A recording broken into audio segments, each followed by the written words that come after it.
So today we're going to talk about some of the deeper associations with stretching. And today we're going to talk about the stretches that help with anxiety. So we have a muscle group that we're going to stretch that we'll do in just a few moments. It's for the hip flexors, the psoas major. But along that muscle group, there's a meridian, like in Chinese medicine, called the conception vessel, also the sexual meridian. And so it has an effect not only on the hip flexor, it'll make that work better, but it'll help with the hormonal system, endocrine system, and in our case, anxiety, to bring more relaxation and to feel better. Physically, it helps with sciatica and can help with knee pain. So let's learn this stretch, and we'll do a set on each leg and see how we feel. So we're going to lie down on the mat and grab a pillow so that your head can rest. Is this also a stretch, John, that you could do lying on a couch or a bed? Yes. We're going to do the lying down version here, so you can do it in a bed. You can do it lying down on a couch. So I'm going to lie down here on a bolster. And so you want to get comfortable, okay? And then let's start by stretching our right leg. So we're going to bring our left leg up with a gentle flex in the foot and hold the back of the left leg. That left leg's pushing away from the body, and the hand's going to hold it there in place. Push away the right knee against its own resistance, and then relax and let it come back in.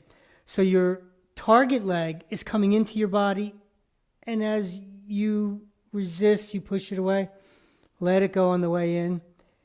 But your non-stretching leg is continually pushing away while your stretching leg is continually resisting. Let it go. Let's do about a dozen. Breathing through your mouth is not recommended. We want to breathe through our nose, in and out through our nose. It's a healthier way to breathe. Where might you feel this stretch while you're doing it? Well, right now I feel it in my abdominals, in your abdomen. How about in the front of the hip? I feel a little bit of stretch right up high where the psoas attaches into the thigh. Mm-hmm. Let it go. And are you working pretty hard to do that stretch? Yeah. Because there's a lot of resistive force, right? A lot of resistive force and a lot of tension. Let it go. It starts to affect your breathing. The breathing starts to increase quite a bit. Let it go. Let's keep going here. Resist and let it go. Pressing away the non-stretching leg. Let it go. Couple more.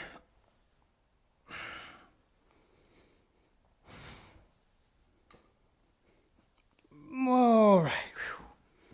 You can really feel, actually I feel it up on the right side of my face is relaxed. Feel relaxed on the right side of my torso. And in the hip feels really good too. A little bit of space in that knee as well. So it has a big impact physically. How would you advise someone who has chronic anxiety? How much of this stretch do you think they would need to do to really start to feel a change? Well, do 3 sets of say 10 or 6 to 10 reps or maybe a few more on one leg. And this way you can feel how it's affecting the one side of your body. But in terms of chronic, you do as many as you need. It's an exercise where the more you do, the healthier the tissue gets because we're addressing the fascia. Do you think that it would be reasonable to suggest your 3 sets of 12 reps and see how you do feel that day? Is there a reduction in anxiety during that day that you've done it? And that's kind of indicating, how much you need to do to get an impact. Maybe you need to do more. Because with some of these deeper health associations, like something emotional, like something physiological, you sometimes have to do more stretches than you would say to get rid of sciatic nerve pain. I mean, that's not a black and white statement, but it can be. Sure, chronic takes more repetitions, and definitely you need to do more for something that's been persisting. Or something that's emotional or physiological. Right, Right. right. Now, let's do the left leg. So then we hold the right leg up. Now, I feel much more relaxed on the right side. And hold the back of the right leg. I like to flex the foot because it helps me push the leg away more. And then push the other leg away, and then relax as you bring it in. So I'm pushing the leg. We're stretching the left psoas major, the left thigh. Let it go. Again, breathing through our nose. Let it go. And sometimes I bring my head up, and then sometimes when my neck gets tense, I let the head rest. Sometimes you need 2 pillows. Let it go. Is your back flat for this stretch? Yes, back is flat on the ground. Let it go. Let it go. So we want to start with this technique of stretching with the muscle in the shortest possible position. So bring the knee in as close to your body as you can. Let it go. Let's keep going. You can feel it in the front of the leg. Can also feel it in the stomach muscles. Let it go.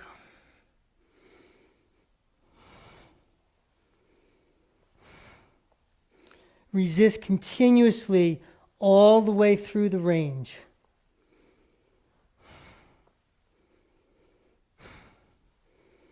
Okay. Just check that out. And that side caught up with the right side. It's softer on the left side of the face. The body's more relaxed. And so when you talk about the body feeling more relaxed, you can extrapolate that can lead to just a generalized lessening of anxiety. When you relieve some of that physical tension, it's close to the release of emotional tension. Yeah. So anxiety is more associated with being tense. Right. Physically tense. Physically tense. But then if you bring physical relaxation to the body, it helps with anxiety that way. Got it. Cool. So that feels good. So those are stretches. And how many stretches do we have that are associated with anxiety? There are 4. So that was we'll call it sexual muscle group. Liver, the adductors is another one. Small intestine for the back of the shoulders. And then the bladder is the back outside of the leg. So they all bring relaxation to the body in different ways, but they all help with anxiety. Cool. Anything else you want to add before we conclude? Let us know how you feel. Give us your feedback. Try 3 sets at 10 or 12 reps.